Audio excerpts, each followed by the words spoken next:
कहानी शुरू होती है एक पुराने और रहस्यमयी गांव से, जो अपनी प्राचीन परंपराओं और अजीब रीति रिवाजों के लिए जाना जाता है। इस गांव में एक अजीब रिवाज है, नए विवाहित जोड़े को आधी रात में अपनी शादी पूरी करनी होती है और सभी को शादी में सिर ढकने वाले मास्क पहनने होते हैं। यदि कोई मास्क नहीं पहने तो कहा जाता है कि उसकी आत्मा शापित आग द्वारा निगल ली जाएगी। लेकिन इस बार नई दुल्हन बुआन ने मास्क उतार दिया क्योंकि उसने जंगल में 2 अजनबी देखे। बुआन के पास विशेष आंखें थीं जिससे वह अदृश्य आत्माओं और मृतकों को देख सकती थी। जैसे ही बुआन ने जंगल की ओर देखा, वहां खाली था। गांव के लोग इसे समझ नहीं पाए। पुलिस ने बुआन को मास्क वापस पहनने को कहा और पूरे गांव के लोग शादी के मैदान की ओर बढ़े। चूंकि दुल्हन गांव के मुखिया की बेटी थी, शादी का दृश्य भव्य और हरा भरा था। लेकिन अचानक बुआन की नजर जंगल में फिर से गई। वहां एक भूतनी खड़ी थी जिसके हाथ में एक मृत बच्चा था। गांव वाले खाली जंगल को देखकर केवल सोच रहे थे कि कोई अजनबी घुस आया है। वे गुस्से में आग जलाते हैं और जंगल में उस अजनबी की तलाश करते हैं, लेकिन यह किसी इंसानी प्रयास से नहीं रुका। इसके बाद अजीब घटनाओं की श्रृंखला शुरू होती है। बुआन रात में खिड़की से देखती है कि बाहर कोई रहस्यमयी महिला घूम रही है। पुलिस पति को भी बुलाती है। कहा जाता है कि जब यह महिला दिखती है तो किसी की मौत निश्चित होती है। पति कुछ नहीं देख पाता और सोचता है कि बुआन शादी की चिंता में भ्रमित हो रही है। अगले दिन गांव में एक बुजुर्ग महिला अपने बेटे अयांग से मिलने आती है। अयांग गांव का सबसे कुशल कारीगर था और बुआन द्वारा पहना गया मास्क भी उसी के हाथ से बना था। लेकिन बुजुर्ग महिला पाती है कि अयांग कमरे में नहीं है। जब वह ऊपर चढ़ती है तो देखती है कि उसका बेटा आकाश में लटका हुआ है और बाद में पता चलता है कि उसे मार कर हाथ काट दिए गए थे। गांव में हड़कंप मच जाता है। इसी बीच गांव की एक रहस्यमयी महिला फेन शू आती है और चेतावनी देती है कि अगले शिकार की निशानी गांव के बीचों बीच है। गांव के लोग उसे घर से निकाल देते हैं, लेकिन उसकी बातें सच साबित होती हैं। कुछ दिनों बाद गांव की एक छोटी लड़की आशियांग जंगल में खो जाती है। उसकी आंखों में डर साफ झलकता है। वह जंगल में इधर उधर भागती है, लेकिन अपने घर का रास्ता नहीं पाती। अचानक एक छाया उसके सामने आती है और धीरे से उसका गला दबा देती है। इस बीच बुआन और उसके परिवार को एहसास होता है कि यह सब मानव नहीं बल्कि भयानक शक्ति का काम है।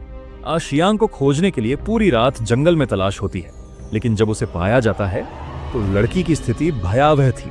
उसकी आंखें और पैर गायब थे। फिल्म का सबसे भयानक रहस्य यह है कि गांव में प्राचीन काल से एक प्रकार की शक्ति है जिसे कूरो ज्यू कहा जाता है। यह शक्ति मृतकों को जीवित करने और आत्माओं को नियंत्रित करने की क्षमता रखती है, लेकिन इसे पाने के लिए 45 जीवित इंसानों के अलग अलग अंगों की आवश्यकता होती है। गांव में हत्यारा लगातार अपने भयानक अभ्यास में लगा रहता है। जब गांव वालों को इस बात का पता चलता है तो वे डर जाते हैं कि अगला शिकार कोई उनका न बन जाए। एक मोटे और बहादुर युवक के नेतृत्व में वे गांव के मुखिया के घर का दरवाजा जबरदस्ती खोलते हैं और उनसे आग्रह करते हैं कि गांव वालों को सुरक्षित बाहर निकालें, क्योंकि केवल मुखिया ही गांव से बाहर जाने का रास्ता जानता है। मोटे युवक को यह डर सता रहा था कि अगर रात में कोई खतरा हुआ तो वे कैसे बचेंगे। वह अपने पिता से पूछता है कि पहले ऐसा क्या हुआ था, तो पता चलता है कि गांव वाले पहले भी एक भयानक शक्ति के डर से कभी गांव से बाहर नहीं जा पाए थे। अगर कोई गया तो उसकी मौत निश्चित थी। लेकिन मोटे युवक के पिता बताते हैं कि उसके माता पिता ने एक बार एक लाल वस्त्रधारी महिला की मदद से सुरक्षित गांव से बाहर जाने का रास्ता पाया था। उन्होंने अपने जीवन की हिम्मत लगाकर अपने बेटे की बीमारी का इलाज भी कराया। लेकिन जब उनके परिवार की बाकी महिलाएं भी बाहर जाना चाहती हैं तो आधे रास्ते में भूतिया शक्ति उन्हें घेर लेती है। उनका खून अचानक बहने लगता है और शरीर पर भयानक असर होता है। मुखिया झूठ बोलकर कहता है कि महिला रक्त रोग से पीड़ित है ताकि गांव वाले डरें भी नहीं। बुआन को याद आता है कि उसी दिन उसने लाल वस्त्रधारी महिला को देखा था। वह सोचती है कि यह महिला शायद सांप जैसी आत्मा है और गांव वालों को मारने का प्रयास कर रही है। पिता तुरंत उसकी बात रोक देते हैं, क्योंकि अगर यह बात फैल गई तो गांव वाले उनका परिवार ही दोषी मानेंगे। इसी बीच बुआन ने गांव वालों को सुरक्षित स्थान तक पहुंचाया। अचानक एक भूत आवाज सुनाई देती है जिससे सभी डर जाते हैं। एक महिला गांववासी को अचानक दर्द महसूस होता है और रक्त रोग का असर उस पर भी हो जाता है। कुछ ही समय में गांव के अधिकांश लोग इस भयानक बीमारी से प्रभावित हो जाते हैं। लोग दर्द और आतंक में भागते हैं, लेकिन उनके पीछे लाल रंग के कीड़े दिखाई देते हैं जो यह सुनिश्चित करते हैं कि कोई भी बच न पाए। यह वही शक्ति है जो गांव के लोगों को नियंत्रित करती है। भूतिया विवाह की आग। रात भर में गांव के आधे से अधिक लोग मर जाते हैं या गंभीर रूप से घायल हो जाते हैं। केवल मोटा युवक जीवित बचता है, लेकिन वह भी बदलकर डरावना और भयभीत हो जाता है। लेकिन हत्यारा अभी भी अपने काम से नहीं रुका। उसने अपनी बेटी आशियांग की मौत के बाद मानसिक रूप से विक्षिप्त अवस्था ले ली थी और अजीब बातें करने लगा। एक दिन उसकी बड़ी बेटी आमीन को घर ले जाने का प्रयास करते समय उसके सामने अचानक 3 अजनबी बच्चे प्रकट होते हैं। उनके चेहरे पर भयानक मुस्कान होती है और वे अजीब भूतिया गीत गाने लगते हैं। आमीन पलटती है, लेकिन जब बच्चे गायब होते हैं तो उसकी मां भी अदृश्य हो जाती है। रात होते ही गांव वाले आग जलाकर एकत्र होते हैं, लेकिन आमीन नहीं लौटती। गांव वालों को लगता है कि लड़की गायब हो चुकी है। बुआन को जब यह खबर मिलती है तो वह अचानक बेहोश हो जाती है और घर वापस लाई जाती है। आधी रात को बुआन अकेले जागती है। उसकी आंखें काली हो चुकी हैं और वह घर से बाहर निकल जाती है। अगले दिन गांव के तालाब में एक शव मिलता है, लेकिन वह आमीन का नहीं बल्कि गांव का एक बुजुर्ग व्यक्ति होता है। उसका शरीर पूरी तरह से अंदरूनी अंगों के बिना पाया जाता है। मोटा युवक स्पष्ट रूप से कहता है कि यह हत्यारा का काम है, लेकिन मुखिया इसे नहीं मानता और आदेश देता है कि सभी गांव वालों की खोज की जाए। बुआन अक्सर आधी रात में बाहर निकलती है। एक रहस्यमयी महिला दिखाई देती है जिसकी आंखों में अजीब और संतोषजनक भाव होता है। बुआन ये सब देखकर स्तब्ध हो जाती है। अचानक लाल वस्त्रधारी महिला उसकी ओर देख लेती है और तेजी से बढ़ती है। डर के मारे बुआन घर की ओर भागती है। वह अपने पति के सामने अपने दिल की बात खोलती है। पता चलता है कि बुआन के शरीर में बहने वाला खून विशेष है, जिससे वह मृत आत्माओं को देख सकती है। उसने जो देखा वह सब पति को सुनाया, लेकिन पति विश्वास नहीं करता। वह और बाकी गांव वाले केवल गांव छोड़कर भागना चाहते हैं और बुआन को उन्हें मार्गदर्शन करने के लिए कह रहे हैं।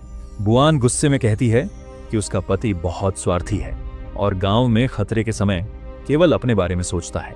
अगले दिन बुआन गांव में एक भूतिया गीत सुनती है जिसे गांव के एक चालाक युवक गा रहा था। यह गीत मृतकों और उनके शरीर के हिस्सों से संबंधित था।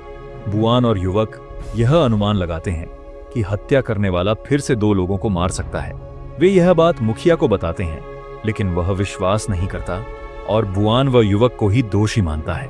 रात आते ही हत्यारा फिर से सक्रिय होता है। बुआन खुद को बचाने के लिए अपनी गर्दन दबा लेती है और अजीब ट्रांस में चली जाती है।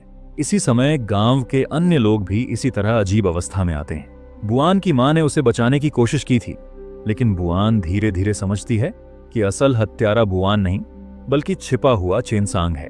दरअसल चेनसांग ने गांव के पूर्वजों के रहस्यों का पता लगाया था। उसने देखा कि गांव के पूर्वज धन के लिए एक पूरे परिवार का विनाश कर चुके थे। इसके बाद उसने बदला लेने के लिए अपने लक्ष्य तय किए। बुआन की मां भी इसमें फंसी हुई थी और उसने चेतावनी दी थी कि बुआन पर हमला हो सकता है, लेकिन बुआन का खून इतना शक्तिशाली था कि सभी जादुई और भूतिया शक्तियां विफल हो गईं। चेनसांग ने बुआन को मारने की कोशिश की, लेकिन वह हमेशा एक कदम आगे निकल जाती है। बुआन अधखोया और खोए हुए लोगों की मदद से चेनसांग को जाल में फंसा देती है। उसने चेनसांग को यह समझा दिया कि वह हमेशा हत्यारे के चालों का शिकार बनती रही है। चेनसांग की योजना, जिसमें उसने निर्दोष लोगों को मारकर और अंगों का उपयोग कर पुनर्जन्म प्राप्त करने की कोशिश की थी, असफल हो जाती है। बुआन की बहादुरी और उसकी शक्ति के कारण अंत में चेनसांग हार जाता है और भूतिया शक्तियां नष्ट हो जाती हैं। बुआन और गांव के लोग सुरक्षित रहते हैं और गांव में फिर से शांति लौटती है।